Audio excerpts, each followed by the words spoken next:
What's up, guys? Welcome to TFGoose Gaming. I'm TFGoose here with Vendetta, and we're back.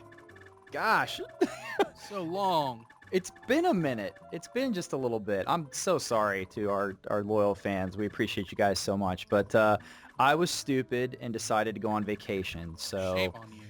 these things happen. I won't let it happen again for, a year at least anyway.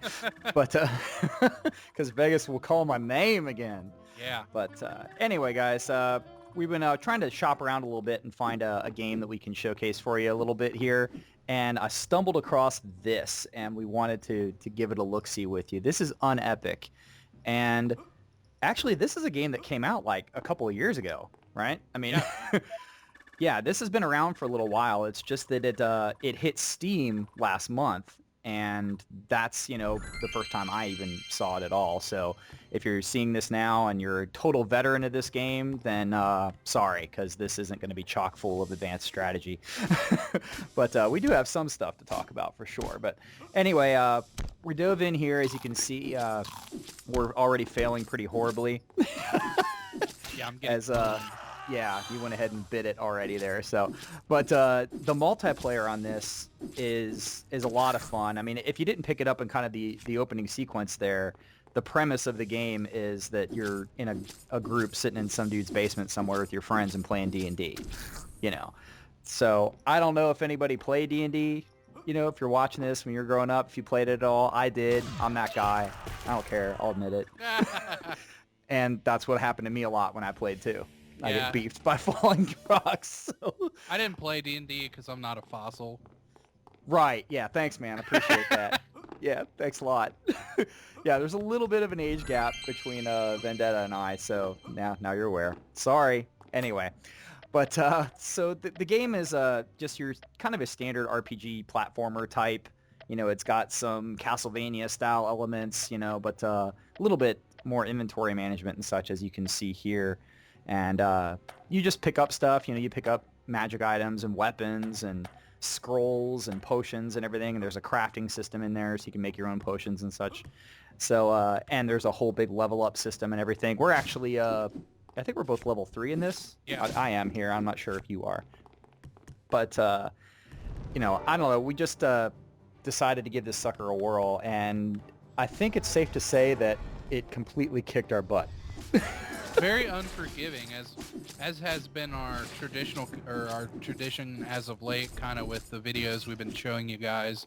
We've been choosing to play a lot of hard RPG / indie games, and this is no different. Yeah, this game, especially on the multiplayer here, it seems like the monster health is increased way more than just double. Or at least it feels that way, for the extra player. Yeah. And it's really, really crazy, So you really have to be careful because they don't seem to have to hit you that much in order to ruin your day. And especially if they get something wacky on you like poison or plague or burning or something like that, which you'd see that pop up in the effects and spells section down there towards the bottom right. And if that gets you, if you get a couple of stacks of poison on you or something, you're just toast.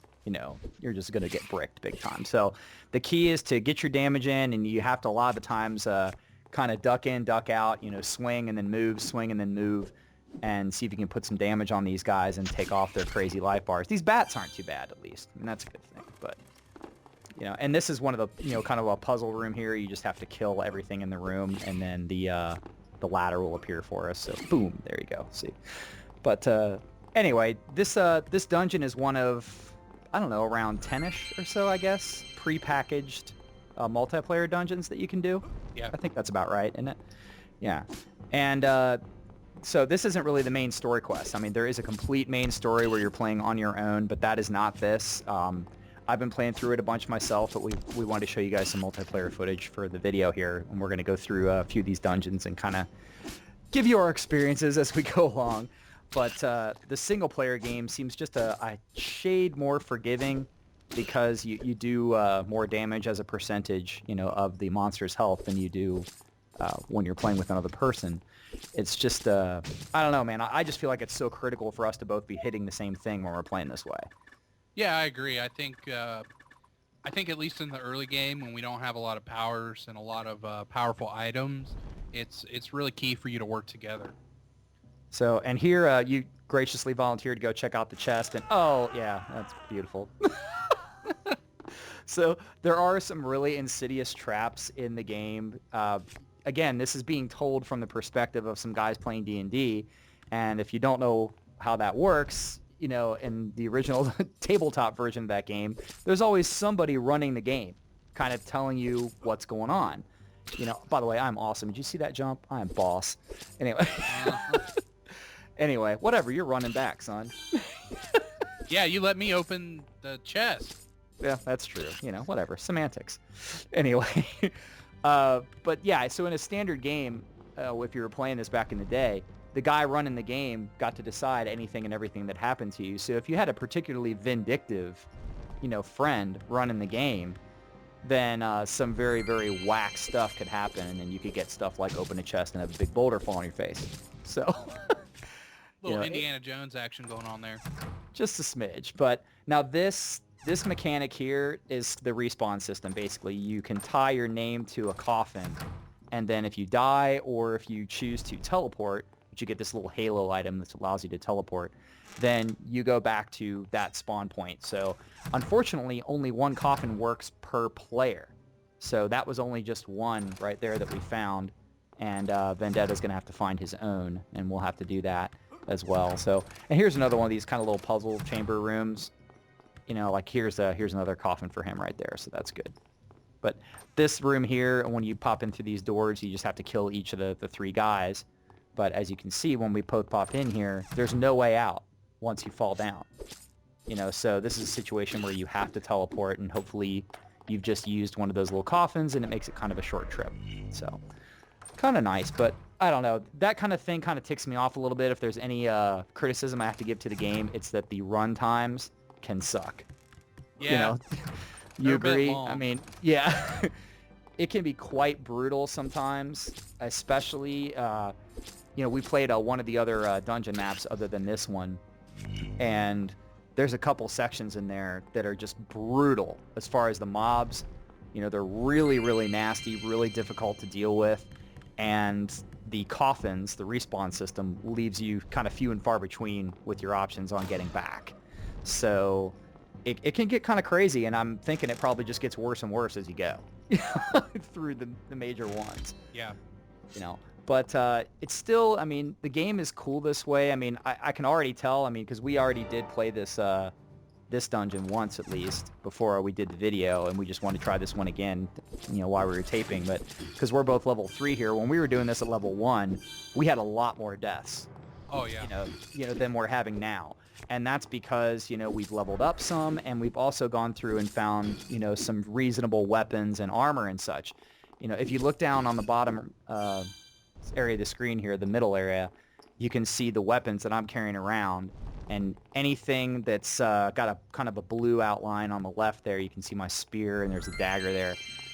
That's sort of the rare weapons, and then the green ones are just magic, and then of course the regulars are white. But having some advanced weaponry and having a couple of points into, you know, your skills to increase that damage even more really, really, really makes a difference. Not to mention the extra hit points, right? Oh yeah, it's absolutely huge. I mean, you guys can't see it, but on my screen, I actually have a dagger that does 88 base damage, and those 139s, that's me. I'm doing, you know, a crap ton of damage for this level. Yeah, these mobs, you know, if you're smacking stuff for 188, I mean, that's death. Even with, you know, the crazy amount of health increase that they get, you know, that's pretty wild. All these essences you see us looting too, all these kind of random magic items that are popping up, basically that's stuff used, I think, later for casting spells or crafting spells as well. Again, we haven't gone forward a bunch with the game yet. We're going to, but we wanted to kind of take you guys through our experiences with it as we learn it ourselves. So, you know, this is sort of our preferred method of playing games. I generally don't like to just go wiki hopping, you know? Yeah, I agree. Yeah, it's not my cup of tea to just kind of go in and know absolutely everything the very first time I'm playing a game. You know, now it's different when we're trying to give like in-depth strategy or something like that. If we're going to go crazy and try and give you guys some really serious advice, then, we'll try to know what we're talking about. Obviously, if you've seen some of the SimCity coverage and such, or some of the Starbound videos, we're pretty learned on those, I would say. Yeah. But this kind of stuff that we're just kind of dinking around with and trying out something new because we want to play some new games just like you guys do. We like having these little different experiences and seeing what we can do and have some fun for $8, which is all this game costs. Then we don't necessarily want to know absolutely everything and want to kind of enjoy it with you guys, and help you get the experience that it's going to be for you the first time you run through it. So, and here's Vendetta. Oh, so close. Oh, the Indiana Jones boulder.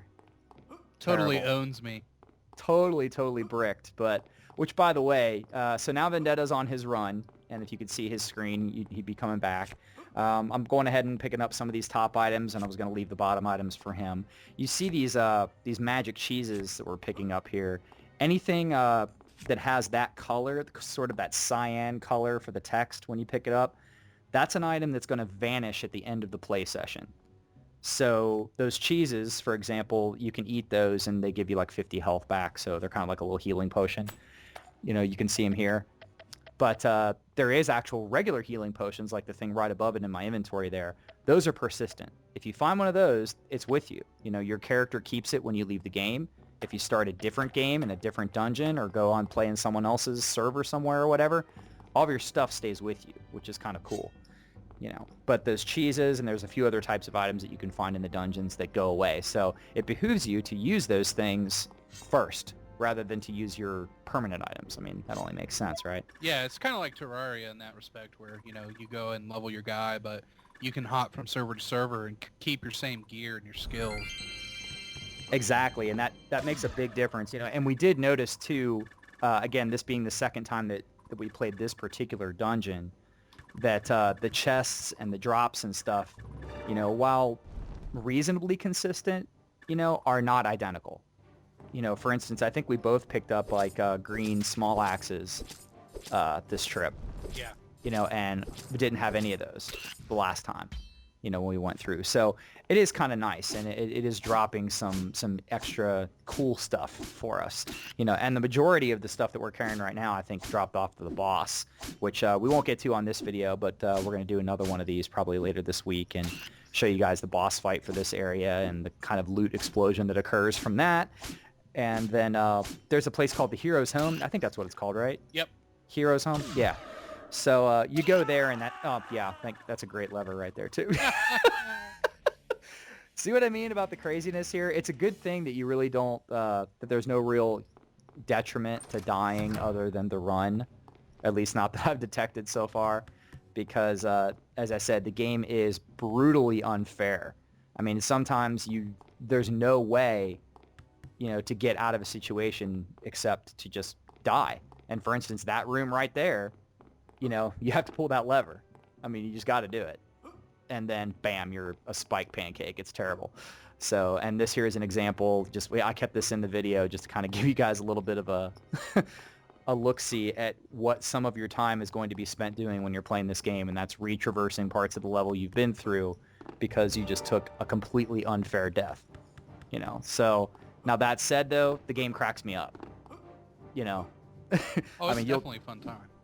Yeah, I mean, the number of times when we did die, even, when it was horribly unfair and or it was just frustrating because, we're getting owned by the same mobs or something like that, we're still laughing a ton playing this game. And if you read some of the text as it goes by, I mean, they make a ton of pop culture references.